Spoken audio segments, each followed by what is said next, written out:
Baik, pada kesempatan kali ini, kami akan menyampaikan tentang sistem berbasis Internet of Things dalam peer-to-peer trading energi listrik. Sebelumnya, saya akan memperkenalkan kelompok kami. Yang pertama, Musyab Husin dari TE21, Stefanus Edward dari TI21, Yosafat Wirayuda dari TE21, dan saya sendiri Nicholas Gali dari TI21. Pertama-tama, kita akan membahas tentang pengenalan sistem peer-to-peer trading energi listrik. Kemudian kita akan membahas cara kerjanya. Kemudian peran IoT dalam pengembangan peer-to-peer trading energi listrik. Dan akan membahas tentang manfaat, tantangan, dan kekurangan. Baik, bisa dimulai dari pengantar.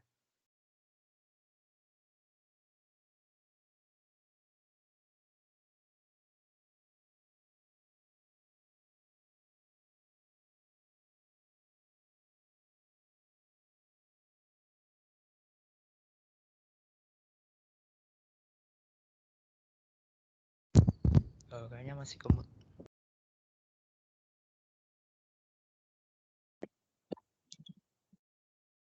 Peer-to-peer trading adalah salah satu solusi untuk menggunakan sumber energi terbarukan untuk menghasilkan energi listrik dalam jumlah besar. Nah, dalam pengembangannya, sistem peer-to-peer trading jaringan listrik ini memerlukan sistem cerdas berbasis IoT. Nah, sistem cerdas berbasis IoT ini diharapkan dapat menjadi sarana yang mumpuni untuk mengakomodasi seluruh kebutuhan komunitas peer-to-peer trading energi listrik. Nah, akomodasi yang perlu dilakukan oleh sistem IoT. Yang pertama itu platform trading energi antar pengguna. Yang kedua, komunikasi antara pengguna dengan jaringan listriknya. Yang ketiga, memberikan jaminan keamanan dan kelayakan dalam transaksi. Nah, yang keempat itu membantu pengguna mengelola proses produksi dan konsumsi energi listriknya untuk domestik.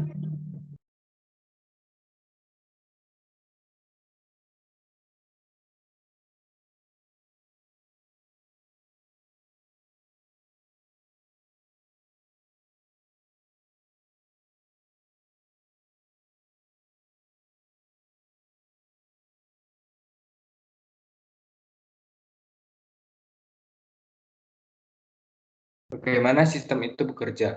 Setiap pengguna terhubung ke jaringan listrik yang memfasilitasi peer-to-peer, secara otomatis menjadi konsumen energi listrik. Pengguna dapat melakukan transaksi peer-to-peer di platform trading energi listrik. Dalam hal konsumsi, pengguna dapat memilih untuk memasuk kebutuhannya melalui retailer atau melakukan peer-to-peer antar pengguna. Sistem itu bekerja dalam bagian sebagai berikut, di mana lambang garis hitam melambangkan transfer energi, garis hijau melambangkan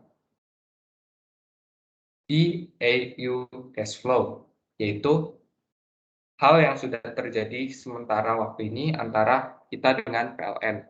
Kemudian yang warna merah itu peer-to-peer cash flow, yaitu sistem yang baru saja dikembangkan. Kemudian melalui retailer, kalau tadi ditunjukkan garis warna hijau. Pengguna hanya dapat membeli energi listrik sesuai tarif yang telah ditetapkan, dan tarif dibebankan atas dasar biaya operasional generator umum. Business as usual, sama seperti hari ini kita dengan PLN, namun pengelolaannya akan dibantu dengan sistem yang sama yang fasilitasi peer-to-peer. Tujuannya supaya sistem terintegrasi. Lembaga negara tetap diperlukan, karena pengelolaan jaringan transmisi listrik secara fisik antara pengguna perlu standar kelayakan yang hanya bisa dikeluarkan oleh pemerintah. Kemudian, peer-to-peer trading sendiri, melalui peer-to-peer trading, kita bisa membeli listrik yang dihasilkan pengguna lainnya dengan harga yang disetujui bersama. Kita juga bisa memproduksi energi listrik secara mandiri dan juga menjualnya ke pengguna. Syaratnya, energi listrik yang kita hasilkan harus energi yang bersih, terbarukan, dan juga tidak mengganggu ekosistem sekitar. Dalam hal ini, produsen yang sekaligus sebagai konsumer itu disebut sebagai prosumer dalam bahasa Inggris. Selanjutnya, peran IoT. Nah, peran IoT yang pertama itu adalah sebagai konektivitas sistem dalam 24 jam sehari untuk memastikan energi itu mengalir sesuai kesepakatan antara konsumen dan produsen energi. Dan untuk mencegah pengguna yang curang, serta memantau potensi terjadinya ketidakseimbangan pasokan daya listrik. Nah, yang kedua, peran IoT juga untuk memonitor energi baik produsen maupun konsumen untuk memudahkan kedua pengguna ini dalam memantau penggunaan listrik serta ketersediaan energinya yang datanya nanti akan divisualisasikan. Lanjut ke tantangan. Kita membangun jaringan trading listrik, terdapat beberapa tantangan yang harus dihadapi. Bagi menjadi dua aspek, ya, fisik dan aspek fisiknya. Di antaranya tantangannya yaitu pertama, instalasi perangkat peer-to-peer trading di setiap rumah. Kedua yaitu prosumer memerlukan pemasangan generator sebagai produksi energi. Ketiga, tantangan dalam mengatasi voltage violation dan capacity constraint.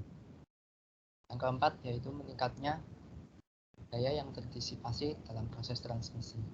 Dan yang kelima, sulitnya mencapai sistem yang stabil.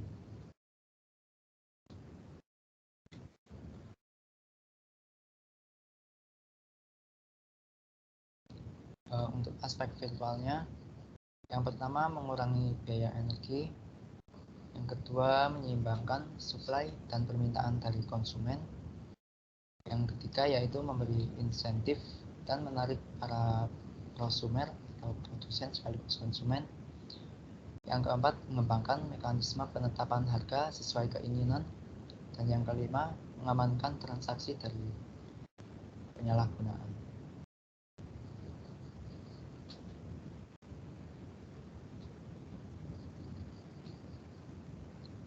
Untuk manfaat dari peer-to-peer trading ini yaitu yang pertama meningkatkan pemanfaatan pembangkit listrik lokal.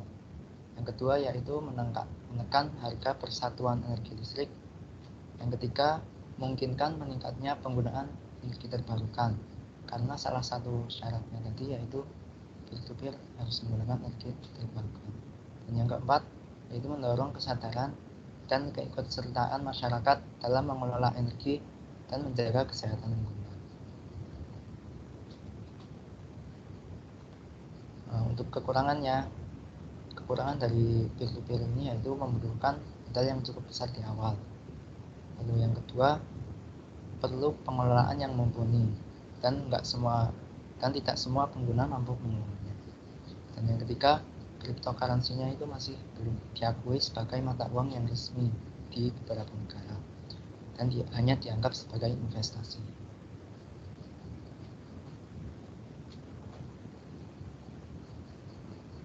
Baik, setelah dibahas tentang cara kerja, peran IoT, tantangan, manfaat, dan kekurangan sistem peer-to-peer trading listrik, kita dapat menarik kesimpulan. Sistem perdagangan peer-to-peer energi listrik berlangsung dalam platform daring. Di sana pengguna dapat melakukan transaksi energi listrik. Sistem berbasis IoT dibutuhkan untuk mengakomodasi perdagangan peer-to-peer, terutama memudahkan pengelolaan pengguna dan mengawasi keamanan jaringan.